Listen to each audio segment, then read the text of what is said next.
मैं तुमसे कुछ कहने नहीं आया हूँ, मैं तुम्हें याद दिलाने आया हूँ, क्योंकि जो मैं कहूँगा वह तुम्हारे भीतर पहले से ही है। तुम उसे जानते हो, बस भूल गए हो, और यह भूल ही तुम्हारी पीड़ा है। आज का विषय साधारण दिखता है, हर खुशी सबको मत बताओ, लेकिन जो साधारण दिखता है वही सबसे गहरा होता है, क्योंकि सत्य हमेशा शोर नहीं करता, वह मौन में उतरता है। देखो, जब कोई बच्चा खिलौना पाता है वह उसे छिपाकर नहीं रखता, वह दौड़ दौड़ कर सबको दिखाता है, देखो देखो। लेकिन जब वही बच्चा बड़ा होता है और पहली बार प्रेम में पड़ता है तो वह प्रेम को छिपाता है, वह चिल्लाता नहीं, फुसफुसाता है। क्यों? क्योंकि जीवन ने उसे सिखाया है कि जो कीमती है वह नाजुक होता है। खुशी नाजुक है, तुम्हारी खुशी कोई पत्थर नहीं है, वह कली है, और हर कली हर हवा को सहन नहीं कर सकती। लोग पूछते हैं, ओशो क्या सच में नजर लगती है? मैं कहता हूँ, नजर कोई जादू नहीं है, लेकिन चेतना की ऊर्जा है, और ऊर्जा का प्रभाव होता है। जब तुम अपनी खुशी सबको बताते हो, तुम अनजाने में अपनी ऊर्जा को बाहर उछाल देते हो। और याद रखना, दुनिया में हर व्यक्ति शुभेच्छु नहीं है। अधिकतर लोग दुखी हैं, और दुखी व्यक्ति चाहे अनजाने में ही सही तुम्हारी खुशी को सहन नहीं कर पाता। यह ईर्ष्या नहीं भी हो सकती, यह असहायता है। एक आदमी मेरे पास आया, उसने कहा, मैं जब भी खुश होता हूँ कुछ न कुछ गलत हो जाता है। मैंने उससे पूछा, क्या तुम अपनी खुशी सबको बताते हो? वह हंसा और बोला, हाँ, मैं बहुत एक्साइटेड हो जाता हूँ। मैंने कहा, यही भूल है। खुशी कोई घोषणा नहीं है, खुशी कोई विज्ञापन नहीं है, खुशी कोई प्रदर्शन नहीं है। खुशी एक अंतरंग अनुभव है, जैसे ध्यान, जैसे प्रेम, जैसे प्रार्थना। जब तुम ध्यान में बैठते हो, क्या तुम ढोल बजाते हो? जब तुम्हारी आंखों में आंसू आते हैं रम आनंद के, क्या तुम माइक लेकर घोषणा करते हो? नहीं, तो फिर खुशी को क्यों चिल्लाते हो? समझो, जब कोई व्यक्ति दुखी है और तुम अपनी खुशी उसके सामने फैलाते हो तो दो बातें हो सकती हैं। पहली, वह प्रेरित हो, दूसरी, वह जले। पहली बहुत दुर्लभ है, दूसरी बहुत सामान्य, क्योंकि प्रेरणा के लिए साहस चाहिए और जलन के लिए बस तुलना, और दुनिया तुलना से भरी है। मैंने एक कहानी सुनी है। एक गांव में दो मित्र थे, दोनों ने एक साथ बीज बोए। एक ने रोज अपने पौधे को देखने बुलाया, देखो कितना बड़ा हो गया। दूसरा चुपचाप पानी देता रहा। पहले का पौधा बार बार उखाड़ा गया, कोई देखने आया, कोई छुआ, कोई हंसा, कोई जल गया। दूसरे का पौधा बिना शोर के पेड़ बन गया। अब सोचो, क्या पेड़ बनने के लिए तालियों की जरूरत है? नजर कोई आंख नहीं है, नजर चेतना की दिशा है। जब कोई व्यक्ति तुम्हारी खुशी को देखता है और भीतर से कहता है मेरे पास क्यों नहीं, तो वह प्रश्न ही ऊर्जा बन जाता है, और वह ऊर्जा तुम्हारी खुशी को छूती है। यह अंधविश्वास नहीं है, यह मनोविज्ञान से भी गहरा है। यह अस्तित्व की सूक्ष्म भाषा है। तुम जब भी कुछ सुंदर रचते हो, प्रेम, आनंद, सफलता, उसे पहले अपने भीतर मजबूत होने दो। जैसे माँ गर्भ को छिपाती है, वह पूरे गांव को नहीं बताती कि गर्भ ठहरा है। वह जानती है अभी बहुत नाजुक है, और तुम गर्भ की घोषणा कर देते हो।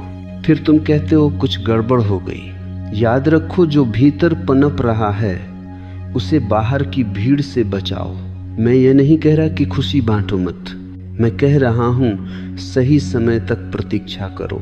पेड़ जब फल से झुक जाता है तब बांटता है, कली बांटने चली जाए तो टूट जाती है। तुम पूछ सकते हो, ओशो फिर किसे बताएं? मैं कहता हूँ उसे बताओ जो तुम्हारी खुशी से और खुश हो जाए। ऐसे लोग बहुत कम होते हैं, लेकिन वे होते हैं। और यदि ऐसे ये लोग न मिलें तो मौन सबसे बड़ा मित्र है। मौन ईर्ष्या नहीं करता, मौन तुलना नहीं करता, मौन नजर नहीं लगाता, मौन पोषण करता है। जब तुम चुपचाप खुश होते हो, तुम्हारी खुशी गहरी होती जाती है, वह स्थिर होती है, वह किसी के देखने पर निर्भर नहीं रहती। और याद रखना, जो खुशी दूसरों की प्रतिक्रिया पर निर्भर है वह खुशी नहीं है, वह प्रदर्शन है। सच्ची खुशी को गवाह की जरूरत नहीं।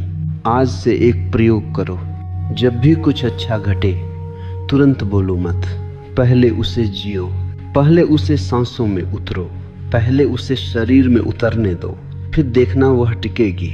क्योंकि जो टिकता है वही सत्य है, और जो सत्य है वही अंततः बांटने योग्य है। लेकिन अभी उसे अपने भीतर रखो, जैसे दीपक को हवा से बचाते हैं। क्योंकि तुम्हारा आनंद तुम्हारी साधना है।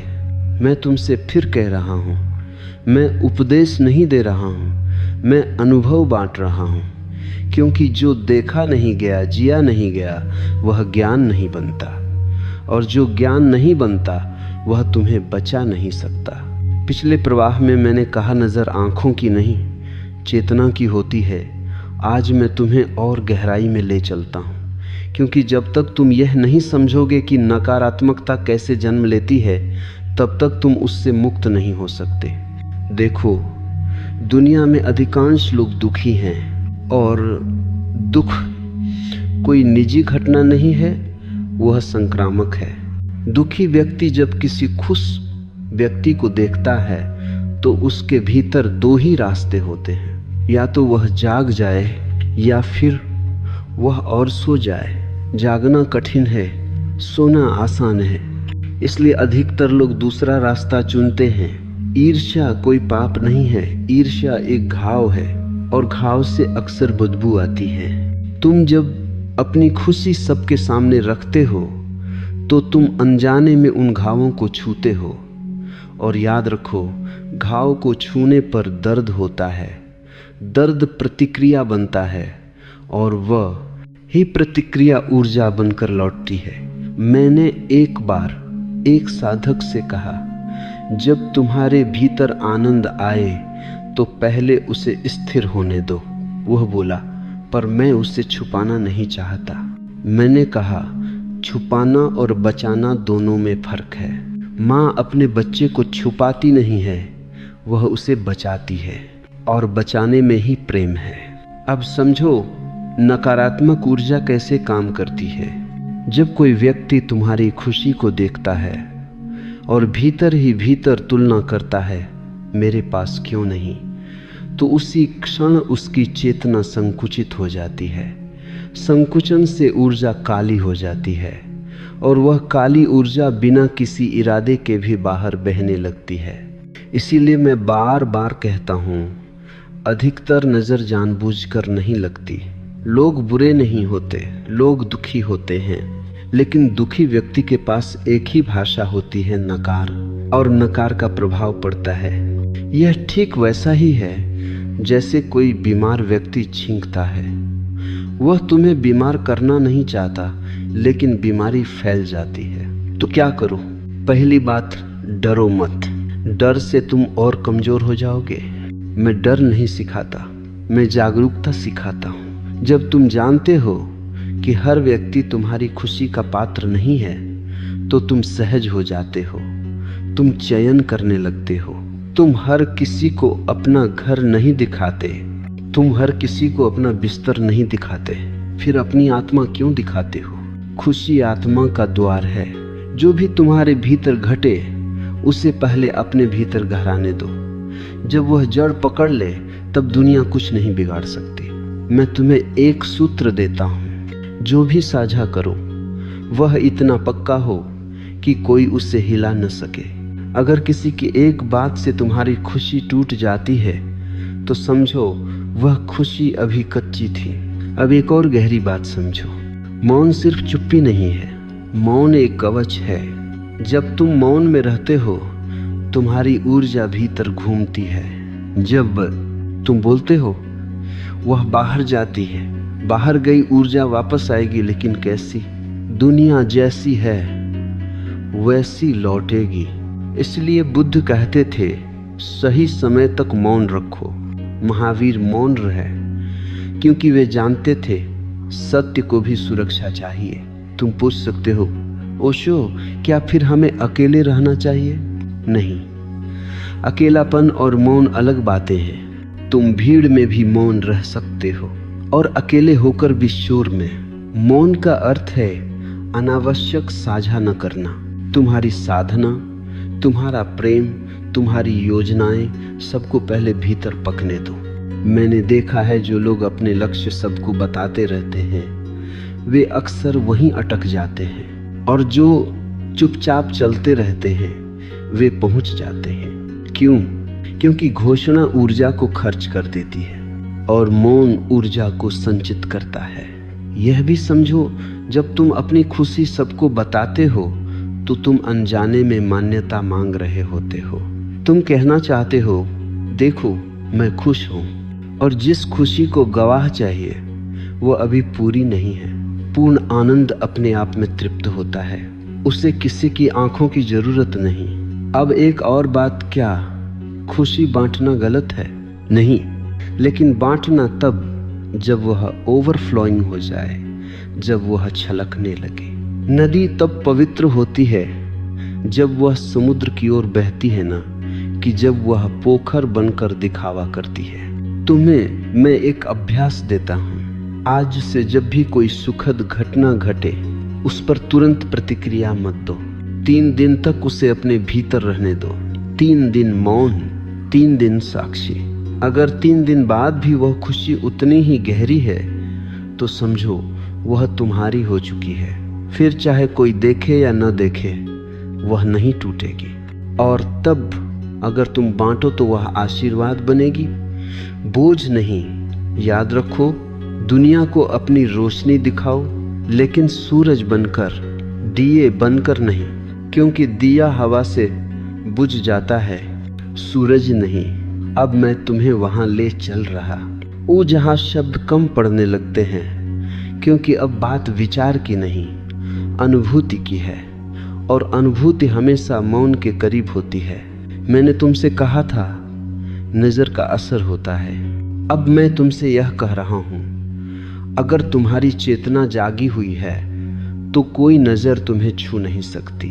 समस्या नजर में नहीं है, समस्या तुम्हारी ऊर्जा की कमजोरी में है। जब तुम भीतर से बिखरे हुए हो तब बाहर की हर हवा तुम्हें हिला देती, और जब तुम भीतर से केंद्रित हो तब तूफान भी केवल गुजर जाते हैं। अब समझो ऊर्जा की शुद्धि क्या है। लोग सोचते हैं शुद्धि का मतलब कुछ धार्मिक कर्मकांड। मैं कहता हूं शुद्धि का मतलब है अखंडता। जब तुम्हारा मन, तुम्हारा शरीर और तुम्हारी चेतना तीनों एक दिशा में हो तब तुम शुद्ध हो। लेकिन अधिकतर लोग ऐसे नहीं हैं। वे कुछ सोचते हैं, कुछ बोलते हैं और कुछ जीते हैं। यह विभाजन ही तुम्हें कमजोर बनाता है। जब तुम खुश होते हो लेकिन भीतर कहीं डर भी होता है, कहीं यह खुशी छिन न जाए, उसी क्षण तुमने अपनी खुशी में जहर मिला दिया। याद रखो, डर सबसे बड़ी नजर है। दूसरों की नजर बाद में आती है, पहले तुम्हारी अपनी नजर लगती है। तुम्हें लगता है अगर मैंने बताया तो कुछ बुरा हो जाएगा, और डरते डरते तुम बताते भी हो। डर के साथ कही गई बात हमेशा टूटती है। इसलिए पहला सूत्र, अपनी खुशी को डर से मुक्त करो। खुशी को पकड़ो मत, उसे थामो भी मत, बस उसे होने दो। जो पकड़ में आती है वो खो जाती है, जो बहती है वही रहती है। अब दूसरा सूत्र, साक्षी बनो। जब कोई तुम्हारी खुशी को देखकर कुछ कहता है, तारीफ या ताना, तुरंत प्रतिक्रिया मत दो। देखो कि शब्द तुम्हारे भीतर क्या कर रहा है। अगर कोई एक वाक्य तुम्हारे आनंद को हिला देता है तो समझो अभी तुम आनंद में नहीं थे, तुम बस अच्छे मूड में थे। आनंद मूड नहीं है, आनंद स्टेट ऑफ बीइंग है। मूड मौसम की तरह बदलता है, आनंद आकाश की तरह रहता है। अब तीसरा सूत्र, शरीर को मत भूलो, ऊर्जा शरीर में रहती है। जो शरीर से कट गया वह चेतना में भी कमज़ोर हो जाता है। मैंने देखा है जो लोग लगातार बोलते रहते हैं, शिकायत करते रहते हैं, अपनी योजनाएं, अपनी खुशियां सबको बताते रहते हैं, उनकी सांस उथली हो जाती है। उथली सांस, उथली चेतना। इसलिए जब भी भीतर कुछ सुंदर घटे, कुछ क्षण आंख बंद करो, गहरी सांस लो और उस खुशी को सांसों में उतरने दो।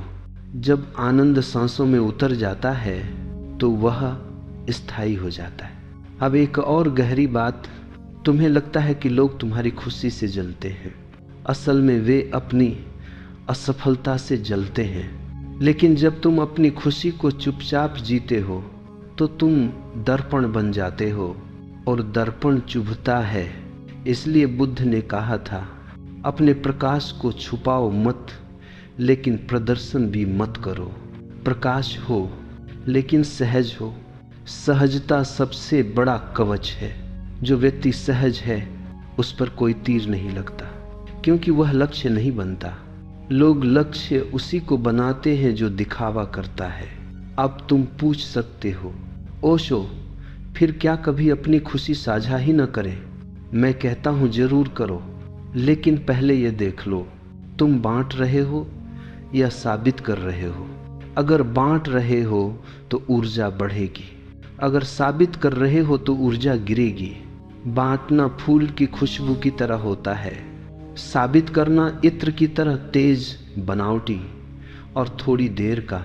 अब एक अंतिम सूत्र इस प्रवाह का, जिस दिन तुम्हारी खुशी बिना किसी कारण के होगी, उस दिन नजर का अध्याय समाप्त हो जाएगा।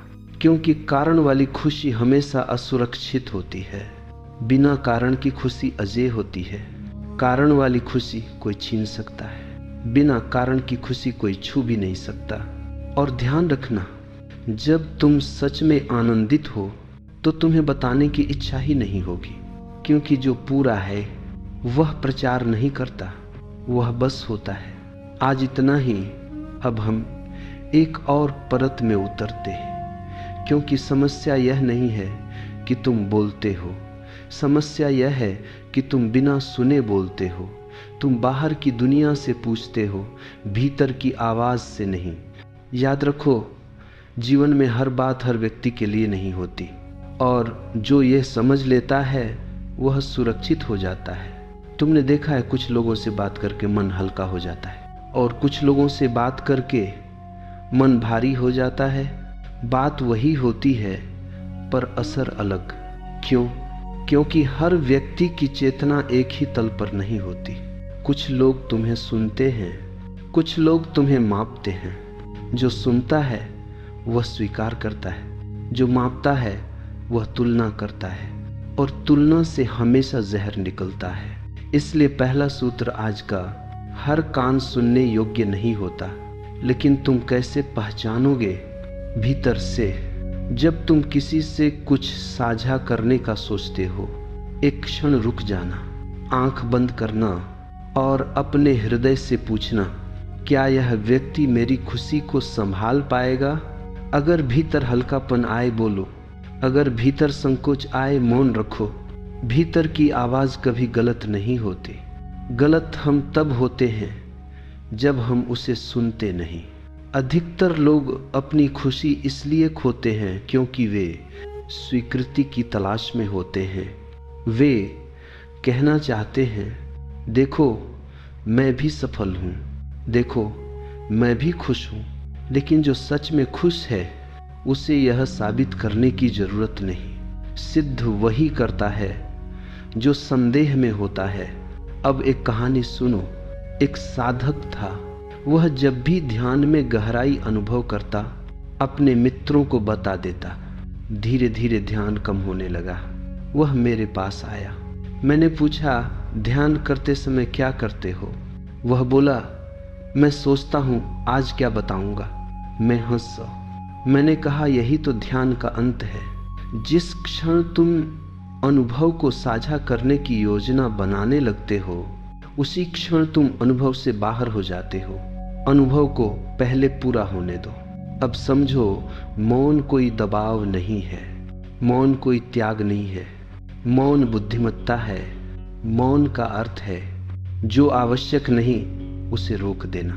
जैसे शरीर में अनावश्यक बोलना ऊर्जा खर्च करता है, वैसे ही मन में अनावश्यक साझा करना ऊर्जा खर्च करता है। तुम्हारी खुशी भी ऊर्जा है और ऊर्जा का अपव्यय मूर्खता है। अब दूसरा सूत्र, जो व्यक्ति तुम्हें बिना जलन के सुन सके वही पात्र है। ऐसे लोग बहुत कम होते हैं, कभी कभी एक भी नहीं। और अगर कोई नहीं है तो अस्तित्व है। अस्तित्व सुनता है, पेड़ सुनते हैं, आकाश सुनता है। तुम हंसोगे लेकिन मैं सच कह रहा हूँ। पेड़ के नीचे बैठकर अपनी खुशी को महसूस करना किसी ईर्ष्यालु व्यक्ति से बात करने से कहीं ज्यादा सुरक्षित है। प्रकृति कभी नजर नहीं लगाती क्योंकि प्रकृति में तुलना नहीं है। अब तीसरा सूत्र, समय को पहचानो। हर बात का समय होता है। अधपका फल तोड़ लिया जाए तो कड़वा होता है।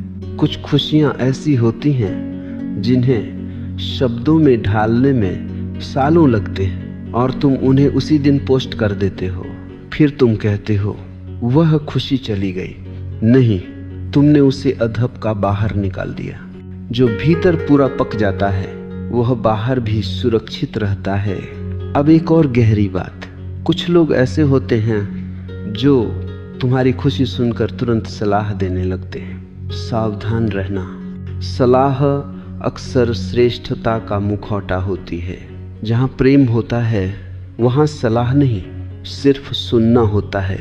इसलिए अगर कोई तुम्हारी खुशी सुनते ही उसे सुधारने लगे तो समझो वह अभी अपने भीतर खुश नहीं है, और जो स्वयं खुश नहीं वह तुम्हारी खुशी का रक्षक नहीं बन सकता। अब अंतिम सूत्र इस प्रवाह का, मौन और साझा दोनों कला है। मौन डर से नहीं होना चाहिए और साझा लालच से नहीं। अगर तुम डर से चुप हो तो तुम सिकुड़ जाओगे, अगर तुम समझ से चुप हो तो तुम मजबूत हो जाओगे। और यही अंतर है साधक और डरपोक में। अब बात गहराई की है। अब बात उस आनंद की है जो आता जाता नहीं, जो मौसम नहीं है, जो भूमि है। क्योंकि जब तक तुम्हारी खुशी की जड़ें नहीं होंगी तब तक हर हवा उसे हिला देगी और तुम कहते रहोगे नजर लग गई। नजर बाद में आती है, पहले जड़ें कमजोर होती हैं।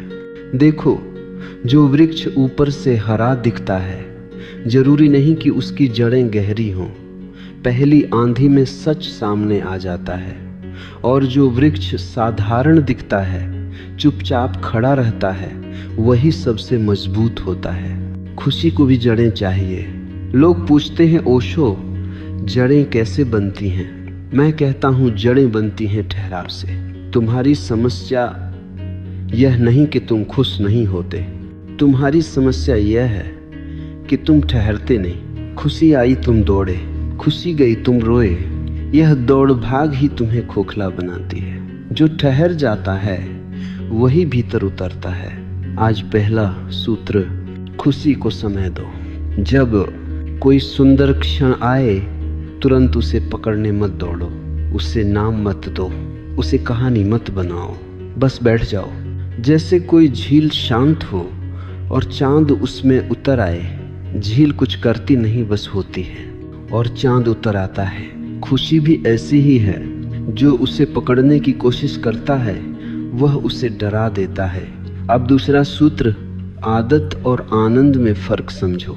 अधिकतर लोगों की खुशी आदत से जुड़ी होती है। कोई व्यक्ति, कोई वस्तु, कोई स्थिति, और आदत टूटते ही खुशी टूट जाती है। यह खुशी नहीं, यह निर्भरता है। निर्भरता हमेशा असुरक्षित होती है। इसलिए मैं कहता हूँ, खुशी को किसी एक खूंटे से मत बांधो। आज जो मिला है उसके लिए कृतज्ञ हो जाओ, लेकिन उसे शर्त मत बनाओ। जो शर्त पर टिका है वह कभी जड़ नहीं पकड़ता। अब तीसरा सूत्र, कृतज्ञता को रोज का अभ्यास बनाओ। कृतज्ञता जड़ है, शिकायत कुल्हाड़ी है। जिस दिन तुम शिकायत करते हो उस दिन तुम अपनी ही जड़ काटते हो। ध्यान देना, जब तुम अपनी खुशी सबको बताते हो अक्सर उसके साथ शिकायत भी जुड़ी होती है। हाँ, खुश तो हूँ, लेकिन ये लेकिन ही जहर है।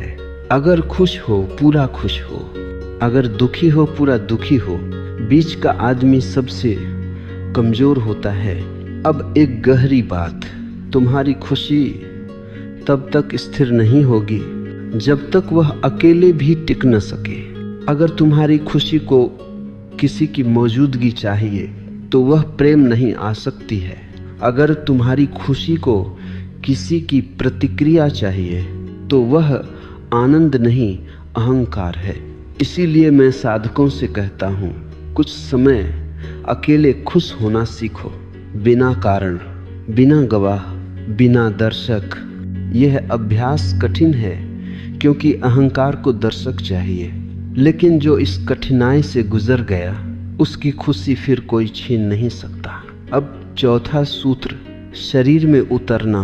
खुशी अगर सिर में रह गई तो विचार बन जाएगी और विचार टूटते हैं। खुशी को पेट में उतारो, छाती में उतारो, पैरों में उतारो। चलते समय महसूस करो मैं खुश हूँ, बोलते समय नहीं, महसूस करते समय। जो महसूस में उतर गया वह जड़ बन गया। अब आखिरी और सबसे महत्वपूर्ण सूत्र, जो भीतर स्थिर हो गया उसे बाहर छुपाने की जरूरत नहीं रहती। तब तुम बोलो या न बोलो फर्क नहीं पड़ता, क्योंकि तब नजर कुछ नहीं कर सकती। नजर केवल उसी को लगती है जो खुद पर भरोसा नहीं करता। जिस दिन तुम्हारी खुशी को किसी की मंजूरी की जरूरत नहीं होगी उस दिन यह अध्याय समाप्त हो जाएगा। तब तुम सहज हो जाओगे, सरल हो जाओगे, और सरलता सबसे बड़ा सुरक्षा कवच है। अब हम उस भूमि पर आते हैं जहां आज का मन सबसे अधिक उलझा है। ये समय शोर का है, हर ओर घोषणाएं हैं, प्रदर्शन है, पोस्ट हैं, प्रतिक्रियाएं हैं, और तुम सोचते हो अगर मैंने नहीं बताया तो क्या मेरी खुशी अधूरी रह जाएगी? नहीं, अधूरी खुशी वह है जिसे बताना पड़े। समझो, आधुनिक मन एक भूल में जी रहा है। वह मान बैठा है कि जो दिखता है वही है। इसलिए लोग जीने से पहले दिखाने लगते हैं, और यही उलटी यात्रा है। जीवन पहले भीतर घटता है, फिर बाहर दिखाई देता है, लेकिन तुम बाहर दिखाने में ही इतने व्यस्त हो कि भीतर घटने का समय ही नहीं बचता। मैं तुमसे एक सीधी बात कहूं, जो खुशी कैमरे के लिए पैदा होती है वह कैमरे के साथ ही मर जाती है, क्योंकि वह खुशी नहीं एक मुद्रा होती है। आज का मन कहता है अगर सबको नहीं बताया तो क्या फायदा। मैं कहता हूँ अगर भीतर नहीं उतरा तो क्या फायदा। याद रखो, दुनिया में दो तरह के लोग हैं, एक जो खुश होकर बांटते हैं, दूसरे जो बांटकर खुश होने की कोशिश करते हैं। पहले का आनंद गहरा होता है, दूसरे का थका हुआ। अब एक महत्वपूर्ण बात समझो, जब तुम अपनी खुशी सार्वजनिक करते हो तो तुम उसे सार्वजनिक निर्णय के लिए खोल देते हो। अब कोई तारीफ करेगा, कोई तंज कसेगा, कोई तुलना करेगा, और तुम्हारा मन जो अभी स्थिर नहीं है उन सब से हिलने लगेगा। फिर तुम कहते हो नजर लग गई। नहीं, तुमने अपनी खुशी को बाजार में रख दिया। बाजार में सब कुछ तोला जाता है, और जो तोलने योग्य हो जाए वह पवित्र नहीं रहता। इसलिए पहला सूत्र आज का, अपनी खुशी को निजी रखना कोई कमजोरी नहीं, परिपक्वता है। परिपक्व फल पेड़ से चिल्लाकर नहीं कहता मैं मीठा हूँ, वह चुपचाप पकता है। अब तुम पूछोगे तो क्या हमें दुनिया से कट जाना चाहिए? नहीं, मैं कटाव नहीं सिखाता, मैं संतुलन सिखाता हूँ। तुम दुनिया में रहो, लेकिन दुनिया तुम्हारे भीतर न घुसे। तुम साझा करो, लेकिन अपनी आत्मा को नहीं, सिर्फ अपनी छाया को। अब एक और गहरी बात, आज लोग अपनी खुशी इसलिए दिखाते हैं क्योंकि वे अकेले उसे महसूस नहीं कर पाते। अकेले बैठो और अगर भीतर खालीपन लगे तो समझो वह खुशी नहीं थी। खुशी अकेले में और गहरी होनी चाहिए, भीड़ में नहीं। भीड़ में तो नशा होता है। इसलिए मैं कहता हूँ, अगर तुम्हारी खुशी अकेले में टिकती है तो दुनिया में वह सुरक्षित है। अब दूसरा सूत्र, दिखावे से नहीं, सादगी से जियो। सादगी का मतलब यह नहीं कि तुम छुप जाओ। सादगी का मतलब है जो है वही है, न बढ़ाना न घटाना।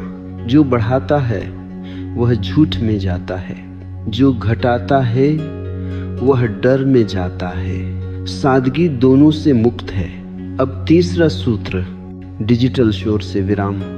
दिन में कुछ समय ऐसा रखो जब तुम कुछ साझा न करो, कुछ देखो नहीं, कुछ प्रतिक्रिया न दो, बस रहो।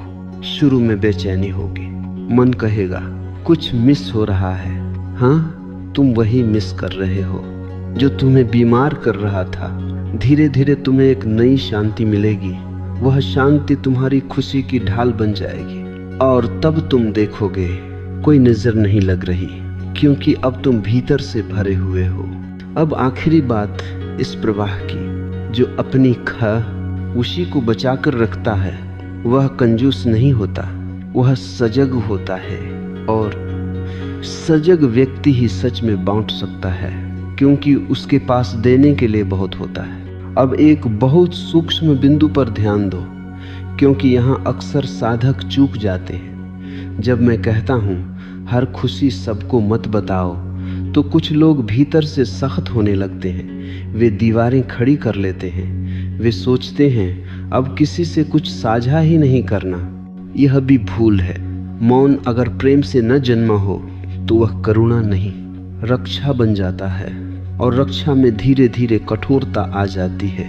मैं तुम्हें कठोर नहीं बनाना चाहता, मैं तुम्हें सजग और कोमल बनाना चाहता हूँ। याद रखो, कोमलता कमजोरी नहीं है, कमजोरी अचेतनता है। सजग कोमल व्यक्ति सबसे सुरक्षित होता है। अब समझो करुणा क्या है। करुणा का अर्थ यह नहीं कि तुम हर किसी को अपना हृदय दे दो। करुणा का अर्थ है तुम हर किसी को सम्मान दो, लेकिन अपनी गहराई सबको मत सौंपो। कमल की तरह जियो, पानी में रहो, लेकिन पानी से भीगे नहीं। कमल पानी से लड़ता नहीं, वह पानी को दोष भी नहीं देता, वह बस ऊपर रहता है। यही संतुलन है। अब देखो, कुछ लोग तुम्हारी खुशी सुनकर दुखी हो जाते हैं। क्या इसका अर्थ यह है कि वे तुम्हारे शत्रु हैं? नहीं, वे बस अपने अंधकार में हैं, और अंधकार में खड़ा व्यक्ति रोशनी से चिढ़ता है। इसलिए करुणा का पहला सूत्र, दुखी लोगों से नाराज मत हो। वे तुम्हें चोट नहीं देना चाहते, वे स्वयं घायल हैं। लेकिन इसका यह अर्थ नहीं कि तुम अपने घाव उनके सामने खोल दो। करुणा और मूर्खता में अंतर है। करुणा समझ से आती है, मूर्खता भावुकता से। अब दूसरा सूत्र, अपनी खुशी छुपाओ नहीं, लेकिन उसे थोपो भी मत।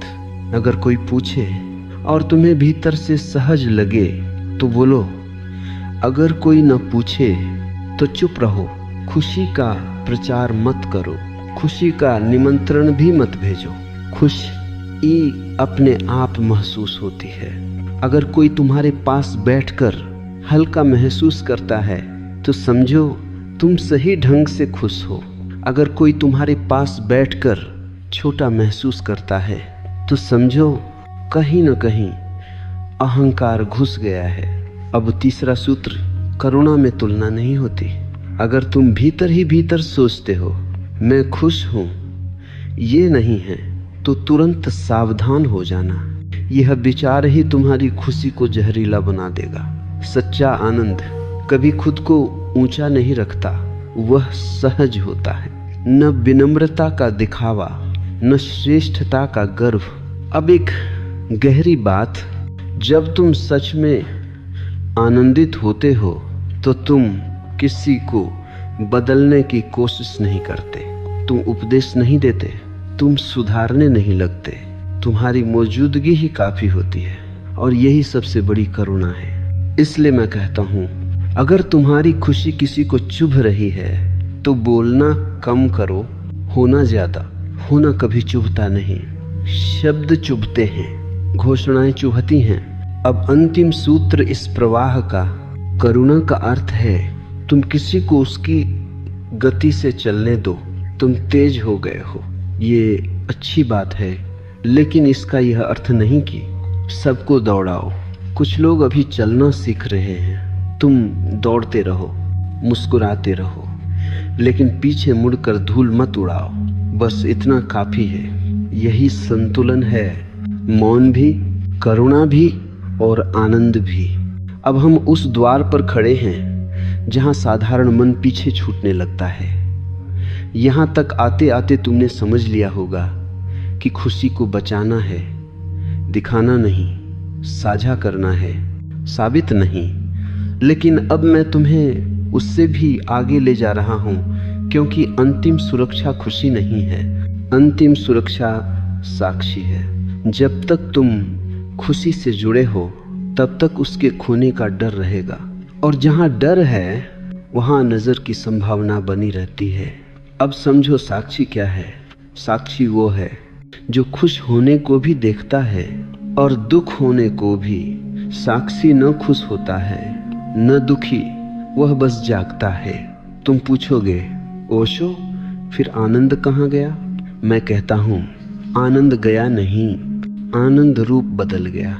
पहले आनंद अनुभव था, अब आनंद स्वभाव बन जाता है।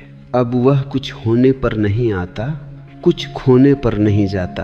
अब वह तुम्हारी पहचान नहीं, तुम्हारा आधार बन जाता है।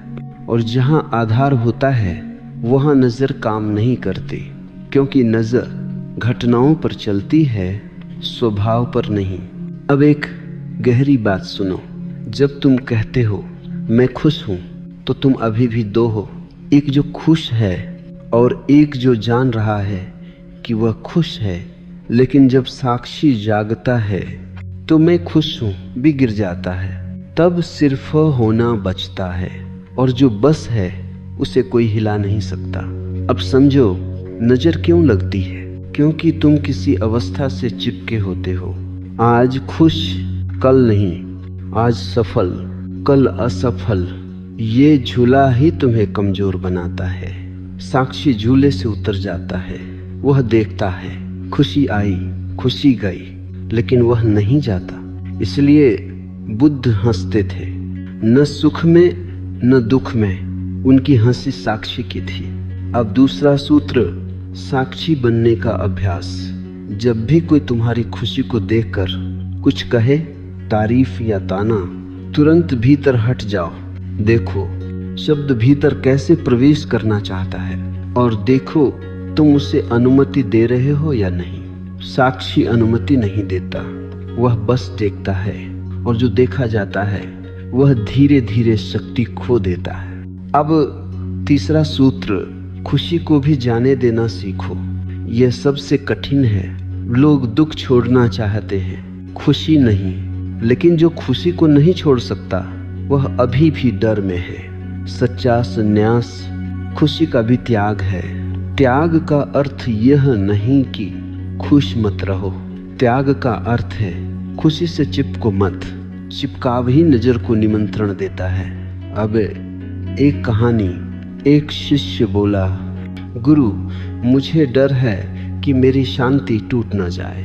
गुरु ने कहा, जो टूट सकती है वह तुम्हारी नहीं थी। साक्षी की शांति टूटती नहीं, क्योंकि वह बनाई नहीं गई। अब अंतिम सूत्र इस प्रवाह का, जिस दिन तुम अपनी खुशी को भी पकड़ना छोड़ दोगे, उस दिन नजर, डर, सुरक्षा सब शब्द गिर जाएंगे।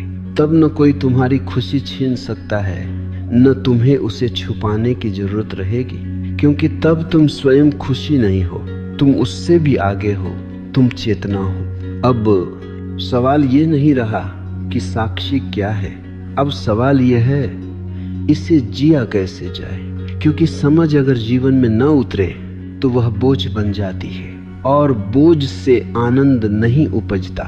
साक्षी कोई गुफा की चीज नहीं है। साक्षी बाजार में भी उतना ही संभव है जितना ध्यान कक्ष में। असल परीक्षा वहीं होती है। अब समझो, दैनिक जीवन में सबसे बड़ी चुनौती क्या है? संबंध। जहाँ दूसरा है वहाँ प्रतिक्रिया है, जहाँ प्रतिक्रिया है वहाँ भूल है, और वही भूल तुम्हारी खुशी को बार बार बाहर फेंक देती है। पहला सूत्र, संबंधों में कुछ भी व्यक्तिगत मत लो। यह बहुत कठिन है, लेकिन यही द्वार है। जब कोई तुम्हारी खुशी पर टिप्पणी करता है, ज्यादा खुश मत हो, इतना क्या है, देखते हैं कब तक। अगर तुम उसे व्यक्तिगत लेते हो तो साक्षी सो जाता है, लेकिन अगर तुम देख पाते हो यह शब्द उसके मन से आ रहा है, मेरे सत्य से नहीं, तो शब्द तुम्हें छू नहीं पाता, तब तुम मुस्कुरा सकते हो। और मुस्कान यहाँ उत्तर नहीं, साक्षी की उपस्थिति है। अब दूसरा सूत्र, संबंधों में अपनी खुशी का बोझ मत डालो। लोग अपनी खुशी दूसरों से मान्यता के लिए बांटते हैं। वे चाहते हैं तुम भी मानो कि मैं खुश हूं। यह बोझ है। कोई भी व्यक्ति दूसरे की खुशी का जिम्मेदार नहीं होना चाहता। इसलिए मैं कहता हूं, अपनी खुशी को किसी पर मत टिको, उसे अपने भीतर रहने दो। अब तीसरा सूत्र, कर्म करते समय भी साक्षी। जब तुम काम कर रहे हो, ऑफिस में, घर में, समाज में, पूरा डूबो, लेकिन भीतर एक हिस्सा देखता रहे।